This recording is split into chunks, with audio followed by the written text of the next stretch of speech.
Hi guys, in this video you will learn how to install Google Play Store in Gamelope.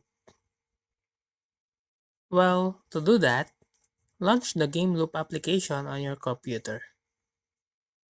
Once Gamelope is open, locate and click on the Me tab. This tab usually contains personalization and account-related options. Scroll down within the Me tab until you find the option for Google Play Store. Then click on it to initiate the download process. After clicking on Google Play Store, Gameloop will begin downloading the necessary files to install it.